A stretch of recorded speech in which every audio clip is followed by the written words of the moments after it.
Interstellar isn't just a movie. It's an experience that bends time, space, and emotion all at once. Released in 2014, Christopher Nolan's sci-fi epic dared audiences to think bigger, feel deeper, and maybe even cry over a bookshelf. Today, we're diving into 21 weird facts you probably didn't know about Interstellar. From insane behind-the-scenes challenges and real science breakthroughs to hidden meanings, emotional choices, and one absolutely mind-bending bonus fact that still stuns fans to this day. This isn't our usual rewatch territory. We normally live in the golden decades from the 60s through the early 2000s, but some films are so powerful they earn an early rewatch call. And Interstellar earned it. So buckle up, adjust your time dilation calculations, and welcome back to Rewatch Club, where some movies are worth revisiting, no matter the year. Number 1. The science was so accurate it changed real astrophysics. Interstellar didn't just consult science, it actively advanced it. Christopher Nolan brought in physicist Kip Thorne to director Chris Nolan and physicist Kip Thorne, who literally wrote the book. One of the world's leading experts on black holes, with one strict rule: nothing in the film could violate known physics. If something wasn't theoretically possible, it didn't make the cut. The result was Gargantua, the spinning black hole, which was rendered using equations so precise that they produced new scientific data.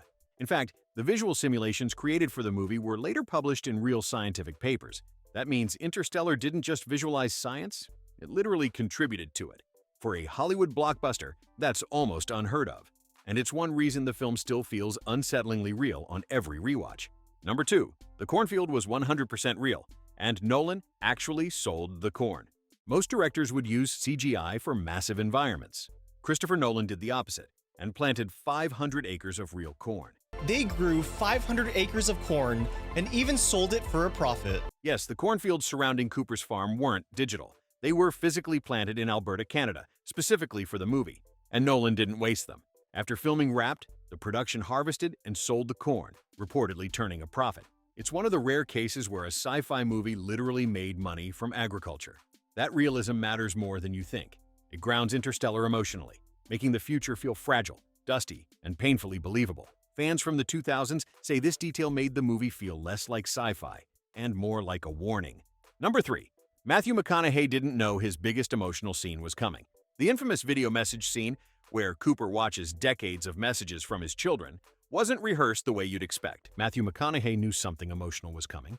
He didn't know how devastating it would be. The footage was shown to him in sequence, in real time, allowing his reactions to unfold naturally. We've got years of messages stored.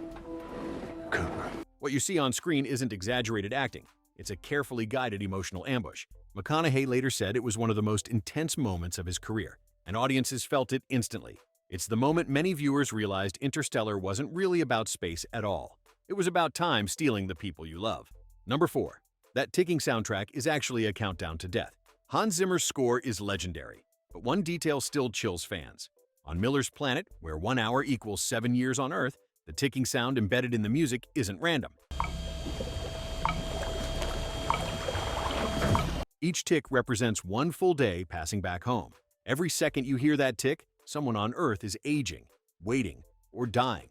Zimmer didn't just compose music, he weaponized time itself. Once you notice it, the scene becomes almost unbearable on rewatch, especially knowing what it costs the crew emotionally. It's one of those details that makes Interstellar feel cruel in the most beautiful way. Number 5.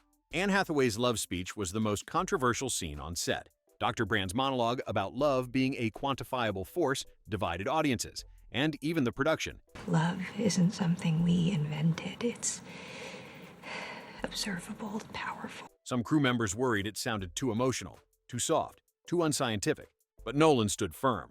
The speech wasn't meant to explain science. It was meant to challenge it, to suggest that love might be humanity's only signal strong enough to cross dimensions. Whether you loved or hated that moment, it sparked years of debate. And that was exactly the point. Interstellar doesn't ask you to choose between logic and emotion. It asks what happens when both are incomplete alone. If you're already discovering things you never noticed before, this is your sign to hit like, and it tells YouTube this rewatch is worth sharing across time and space. Number 6. The robot designs were based on real military machines. TARS and Case don't look like friendly sci-fi robots. TARS, get ready to engage the docking mechanism. And that was intentional. Their design was inspired by real military and rescue robots, stripped down to pure function. No faces, no expressions, no human mimicry. Yet somehow, they feel more human than most movie androids. Why? Because their humor, loyalty, and morality are adjustable variables, not emotions. That subtle idea hits hard on rewatch. The most reliable companions in Interstellar aren't human. They're honest machines in an emotionally dishonest universe. Number 7. Earth was dying, but not from aliens or war. One of Interstellar's boldest choices is what it doesn't show. There's no alien invasion, no nuclear apocalypse, no dramatic catastrophe. Earth is dying quietly, from crop blight, dust, and neglect. All right, it's a doozy. Gang, let's mask up. That choice makes the film feel disturbingly plausible. The end of humanity doesn't arrive with explosions. It arrives with paperwork, denial, and shrinking hope. It's why Interstellar ages so powerfully. The threat doesn't feel fictional anymore. And this idea becomes even more unsettling when we reach the bonus fact later on. Number 8. The Dust Bowl aesthetic was inspired by real survivor interviews. Interstellar's bleak Earth wasn't imagined in a vacuum. Christopher Nolan drew direct inspiration from real Dust Bowl survivor interviews recorded in the 1930s. Its connection to the devastating Dust Bowl of the 1930s. In fact, some of the elderly people speaking on Cooper's TV screen aren't actors at all. They're real individuals describing real ecological collapse, lifted almost word for word from historical archives. That decision adds an eerie authenticity to the film. It blurs the line between past, present, and possible future. On rewatch, it hits harder, knowing those voices once belonged to people who actually lived through a slow environmental disaster, not one caused by monsters, but by nature and neglect. Interstellar doesn't scream its warning. It whispers it through history. Number 9. The wormhole scene was designed to feel uncomfortable, not beautiful. Most science fiction films romanticize space travel. Interstellar deliberately does the opposite. The wormhole near Saturn wasn't meant to feel majestic or awe-inspiring. Guys, looks like we'll be approaching the wormhole in about 3 hours. It was designed to feel wrong, unstable, organic, almost invasive. The visual effects team avoided clean lines and symmetry, opting instead for textures that feel biological, like the inside of something alive. That discomfort is intentional. Nolan wanted viewers to feel like humanity was trespassing somewhere it didn't fully understand. It's a subtle psychological trick, one that keeps tension alive even in moments of visual wonder. If space felt too beautiful, the danger wouldn't feel real. Number 10. The film's biggest twist was hidden in plain sight. The idea that they were actually humans from the future wasn't meant to be a shocking reveal. But something sent you here. They chose you. Well, who's they? It was quietly embedded from the beginning. Early dialogue avoids calling them aliens. The technology feels advanced, but never extraterrestrial. Even the Tesseract isn't framed as something foreign. It feels familiar, almost nostalgic. On rewatch, you realize Interstellar never lies to you. It simply trusts you to catch up emotionally before you catch up intellectually. That's why the twist lands not as a surprise, but as a realization. And realizations tend to linger much longer. Number 11. The bookshelf scene was filmed like a horror movie. That iconic moment, Cooper behind the bookshelf, wasn't staged as sci-fi. It was staged as horror. The tight framing, distorted perspective, and frantic movement were designed to create panic, not wonder.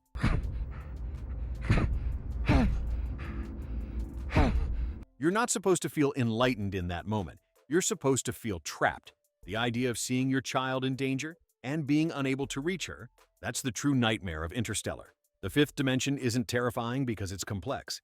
It's terrifying because it shows you everything you've already lost. If this is making you want to rewatch Interstellar immediately, or at least argue about it in the comments, make sure you're subscribed. RewatchClub dives deep so you don't have to watch alone. Number 12. Time dilation was used as an emotional weapon. The science of time dilation isn't just a plot mechanic. It's the film's emotional engine. Every time Cooper chooses to move forward, he sacrifices time with his children. Sorry, Murph. Go back to bed, man. I thought you were the ghost. Every mission decision carries an invisible cost. By the time he returns, his children have lived entire lives without him. And the movie never lets him off the hook for that. Interstellar asks a brutal question. Is saving humanity worth abandoning the people who made you human? That moral weight is why the film grows heavier with age. You don't just understand it more, you feel it more. Number 13. Hans Zimmer wasn't told. It was a sci-fi movie. When Nolan approached Hans Zimmer, he didn't say, space epic. Just a metaphorical story. It had nothing to do with the movie, and he would never tell me what the movie was about. Instead, he gave him a short story about a father leaving his child to do something important, and possibly never coming back. That's it. Zimmer composed the core themes before knowing anything about black holes, wormholes, or planets, which is why the score feels intimate rather than grand.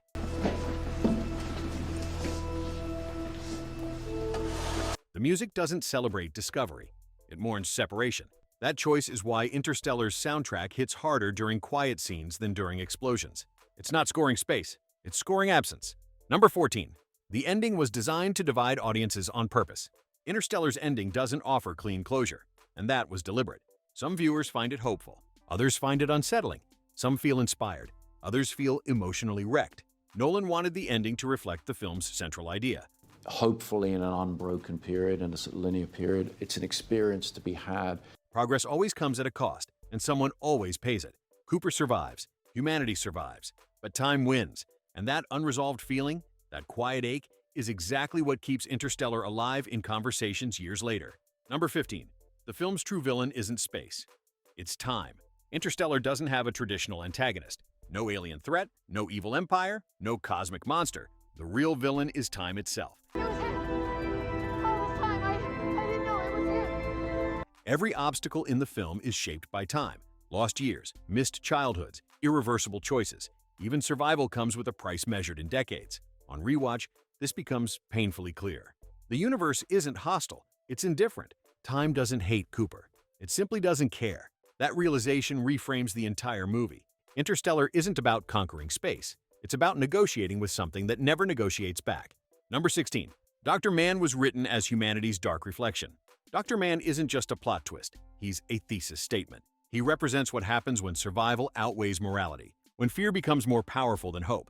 Unlike Cooper, Mann chooses himself over the species. And unlike a typical villain, he genuinely believes he's justified. Our world is cold, stark, but undeniably beautiful. That's what makes him terrifying. Interstellar suggests that humanity's greatest threat isn't extinction. It's what we're willing to become to avoid it. On rewatch, Mann's scenes feel less shocking and more uncomfortably familiar. Number 17. The film quietly argues against pure rationality. Interstellar never dismisses science, but it does challenge blind rationalism. Directed by Christopher Nolan, Interstellar is a fantastic tale of time, space, and love. The most logical decisions in the film often lead to emotional ruin. The most irrational ones, driven by love, intuition, or faith, save lives. This isn't accidental. Nolan structures the story so that data alone is never enough. Humanity needs emotion not as a weakness, but as a navigation system. It's a controversial idea, and one reason Interstellar sparks debate even years later. The film isn't anti-science. It's anti-science without humanity. If you've made it this far through space, time, and heartbreak, hit like and drop a comment. You're officially part of this rewatch. Number 18.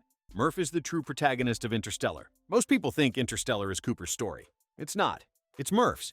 Make him stay, Merv. Don't let me leave, Merv. She's the one who stays behind. She's the one who lives with the consequences. She's the one who solves the equation. Cooper moves through space, Murph moves through time. On rewatch, the emotional center shifts. You realize the story isn't about a father leaving. It's about a daughter learning to forgive the cost of saving the world. That's why the ending belongs to her, not him. Number 19. The film ages differently, depending on when you watch it. Interstellar changes as you do. If you watched it young, it felt like an adventure. If you watched it older, it feels like a warning. If you watched it as a parent, it feels devastating. Few films evolve emotionally with their audience this way. That's why Interstellar didn't just survive the 2010s, it grew in reputation. Some movies peak at release, Interstellar matures with time, which is exactly what it's about. Number 20. Nolan hit a loop you only notice on rewatch. The movie subtly suggests that Cooper was always part of the equation, the ghost Murph remembers. You were my ghost. The watch, the bookshelf. On first watch, it feels like fate. On rewatch, it feels like inevitability. Interstellar isn't about changing the past, it's about fulfilling it. The loop isn't a paradox, it's a promise kept across dimensions. And once you see it, you can't unsee it. Number 21. Bonus fact. Interstellar was never meant to feel comforting. Here's the weirdest truth of all. Despite its hopeful ending, Interstellar was designed to leave you unsettled. Nolan didn't want reassurance. He wanted reflection. Humanity survives, but Earth doesn't. Cooper reunites, but too late. No parent should have to watch their own child die. Progress wins, but at a personal cost, no one escapes. The film ends the way life often does, with answers and ache. That lingering feeling you had walking out of the theater in 2014, that wasn't confusion. That was the movie working exactly as intended. Interstellar isn't just one of the great sci-fi films of the 2010s. It's one of those rare movies that grows heavier and richer with every rewatch.